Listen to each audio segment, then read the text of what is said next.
माझ्यासोबत येथे doctor Valery Phogen आहेत, जे न्यूरोलॉजीचे प्राध्यापक आणि न्यूरोलॉजिस्ट आहेत. वलेरी, न्यूरोलॉजिस्ट म्हणजे काय? न्यूरोलॉजिस्ट हा एक डॉक्टर आहे, जो विशेषतः मज्जासंस्थेच्या आजारांमध्ये प्रशिक्षित असतो, म्हणजेच मेंदू, मेरुदंड आणि परधीय मज्जा यांच्या आजारांमध्ये. मी ऐकले आहे की स्ट्रोकला मेंदूचा हल्ला असेही म्हणतात. हे हृदयविकाराच्या हल्ल्यासारखे आहे का? होय, काही लोक स्ट्रोकला मेंदूचा हल्ला म्हणतात, जेणेकरून त्याला आवश्यक असलेल्या आपत्कालीन स्थितीवर भर दिला जाईल. सामान्यतः बोलायचे झाल्यास आणि सामान्य भाषेत, स्ट्रोकला मेंदूच्या तीव्र रक्तवाहिन्यांच्या जखमेप्रमाणे परिभाषित केले जाऊ शकते. आणि स्ट्रोकचे कोणते प्रकार आहेत? स्ट्रोकच्या यंत्रणांवर अवलंबून, स्ट्रोक मेंदूच्या रक्तवाहिन्यांमध्ये रक्ताच्या गुठळ्या तयार होण्यामुळे होऊ शकतो आणि त्याला इस्केमिक स्ट्रोक म्हणतात. मेंदूच्या रक्तवाहिन्यांचे अरुंद होणे देखील इस्केमिक स्ट्रोकला कारणीभूत ठरू शकते. स्ट्रोक जो मेंदूच्या विशिष्ट भागाला रक्तपुरवठा न मिळाल्यामुळे होतो. स्ट्रोकचे इतर प्रकार मेंदूच्या रक्तवाहिन्यांच्या फुटण्यामुळे होतात, आणि जर फुटलेल्या रक्तवाहिन्यांमधून रक्त मेंदूमध्ये गेले तर त्याला इंट्रासेरेब्रल हेमरेज म्हणतात, आणि जर रक्त मेंदूच्या सभोवतालच्या भागात गेले तर त्याला सबअरॅक्नॉइड हेमरेज म्हणतात. माझ्या मते, रक्त मेंदूच्या पेशींना ऑक्सिजन आणि पोषक तत्वे पुरवणार नाही तर मेंदूला हानी पोहोचेल. होय, अगदी कमी वेळेसाठी रक्तपुरवठा न होणे, जसे की 7 सेकंदांचा ब्रेक, मेंदूला अपरिवर्तनीय हानी पोहोचवतो. आपण सर्वजण वृद्ध होणार आहोत, त्यामुळे मला वाटते की आपण सर्वजण स्ट्रोकच्या धोक्यात आहोत. मी स्ट्रोक होण्यापासून वाचू शकतो का? होय, स्ट्रोकबद्दल एक चांगली बातमी आहे. जरी हा खूप गंभीर आणि अपंग करणारा विकार आहे, तरीही 85% रुग्णांमध्ये तो टाळता येतो. सर्व काही आवश्यक आहे किंवा सर्व काही आवश्यक आहे ते म्हणजे तुम्हाला स्ट्रोकचा धोका आहे का हे जाणून घेणे, तुमचे जोखमीचे घटक कोणते आहेत आणि नंतर तुमच्या जोखमीच्या घटकांना नियंत्रित करण्यासाठी योग्य उपाययोजना करणे. तुम्ही जोखमीच्या घटकांबद्दल बोललात, ते कोणते आहेत? होय, स्ट्रोकसाठी सर्वात सामान्य जोखमीचे घटक म्हणजे उच्च रक्तदाब, धूम्रपान, हृदयविकार, मधुमेह आणि उच्च कोलेस्टेरॉल. आणि जर मी ते कमी केले तर मी माझा स्ट्रोकचा धोका कमी करू शकतो का? नक्कीच, आणि खूपच मोठ्या प्रमाणात. जसे मी म्हटले, 85% मध्ये, म्हणजे 10 पैकी 8 लोक त्यांचा स्ट्रोक पूर्णपणे टाळू शकतात. जर मी आधीच स्ट्रोकचा अनुभव घेतला असेल तर मी ते पुन्हा होण्यापासून रोखू शकतो का? होय, जरी ज्यांना स्ट्रोक झाला आहे त्यांना पुन्हा स्ट्रोक होण्याचा धोका वाढतो, आणि अंदाजे 10 पैकी 2 लोकांना स्ट्रोक झाल्यानंतर पहिल्या वर्षात पुन्हा स्ट्रोक होतो, आणि 5 वर्षांनंतर 10 पैकी 1ला पुन्हा स्ट्रोक होतो, आणि 20 पैकी 1ला.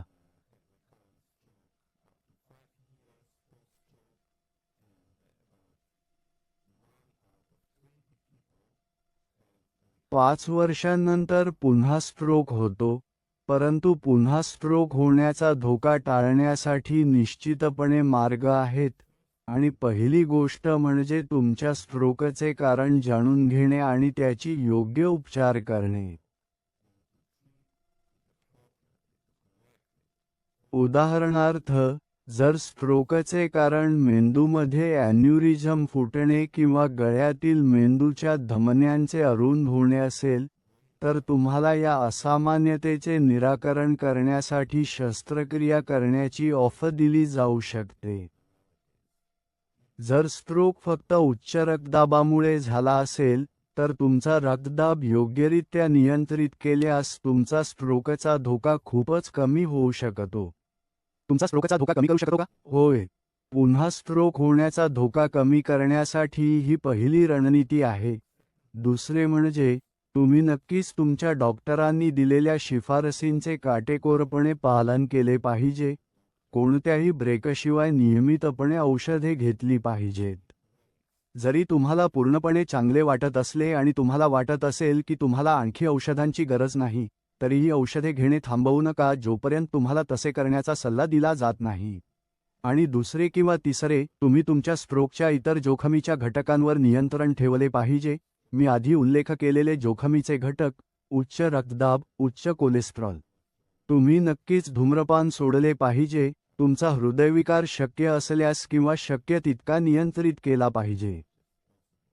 जर मी एखाद्या सामाजिक कार्यक्रमात जसे की बार्बेक्यूमध्ये असेल आणि मला एखादी व्यक्ती अस्वस्थ वाटत आहे आणि मला शंका आहे की त्यांना स्ट्रोक येत आहे, तर मी कोणतेही चाचण्या करू शकतो का?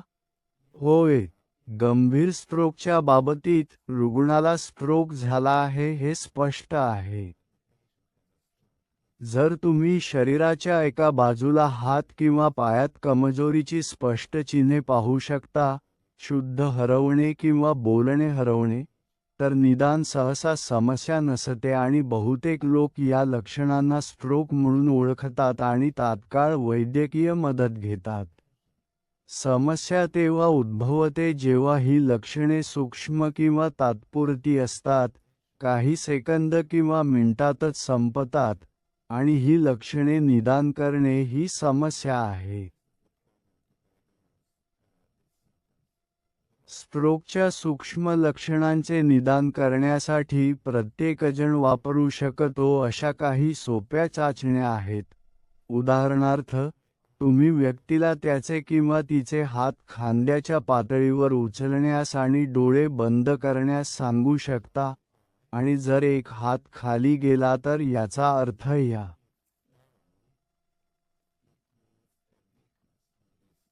बरोबर हे स्ट्रोकचे लक्षण असू शकते. तुम्ही व्यक्तीला एक साधे वाक्य म्हणण्यास सांगू शकता, आणि जर भाषण अस्पष्ट असेल, किंवा व्यक्ती वाक्य पुन्हा म्हणू शकत नसेल, किंवा व्यक्ती तुमचा विनंती समजू शकत नसेल, तर ते देखील स्ट्रोकचे लक्षण असू शकते. मग तुम्ही व्यक्तीला हसण्यास सांगू शकता, आणि जर चेहऱ्याचा एक भाग लोंबकळत असेल, तर ते देखील स्ट्रोकचे लक्षण असू शकते. म्हणून या सर्व लक्षणे घडत असताना, आणि तुम्ही लक्षणे पाहू शकता, जरी तुम्हाला खात्री नसली तरी ते स्ट्रोक आहे की नाही, तुम्ही तात्काळ वैद्यकीय मदत घ्यावी. जर एखाद्या व्यक्तीला खूप तीव्र डोकेदुखी होत असेल तर काय ते स्ट्रोकशी संबंधित असू शकते का? होय.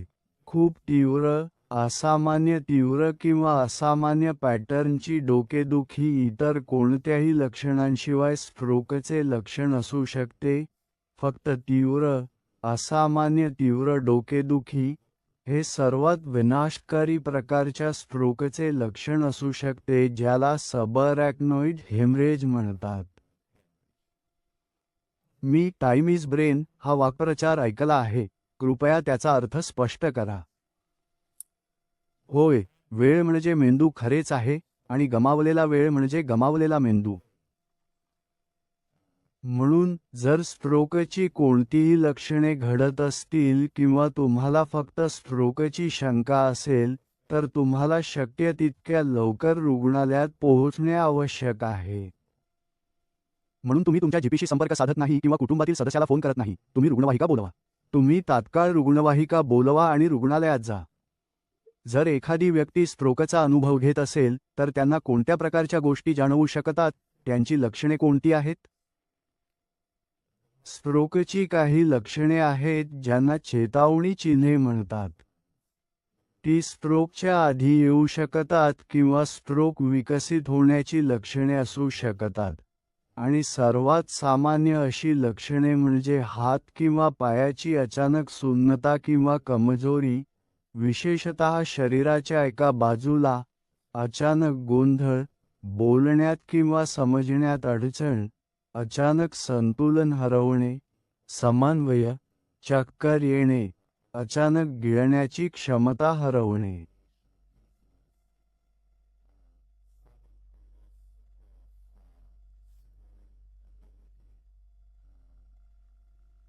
अचानक, एका किंवा दोन्ही डोळ्यांनी पाहण्यात अडचण, आणि जसे मी आधी म्हटले, अचानक अनपेक्षित किंवा असामान्य तीव्र डोकेदुखी, कोणत्याही ज्ञात कारणाशिवाय. मला सांगण्यात आले आहे की जर तुमच्या मेंदूच्या या बाजूला स्ट्रोक झाला तर तुम्ही शरीराच्या विरुद्ध बाजूला हालचाल गमावू शकता.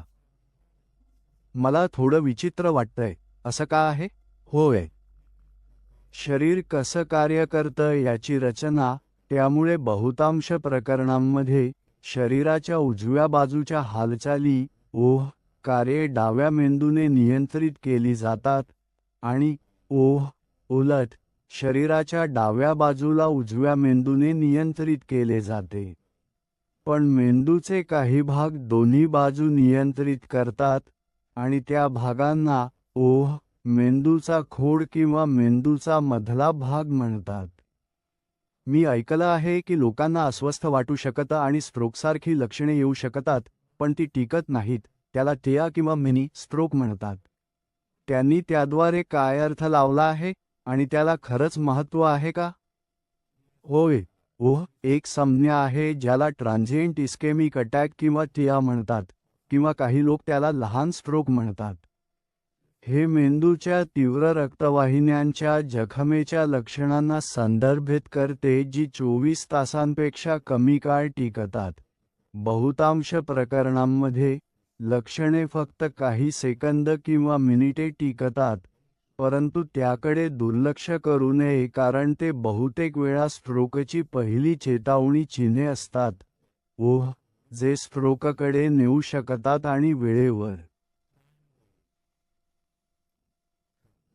टिया नियंत्रित करण्यासाठी उपाययोजना करा.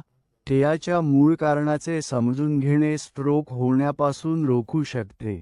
त्यामुळे या लक्षणांना ओळखणे आणि त्वरित वैद्यकीय मदत मिळवणे खूप महत्त्वाचे आहे. प्रोफेसर फेगन, खूप धन्यवाद. धन्यवाद.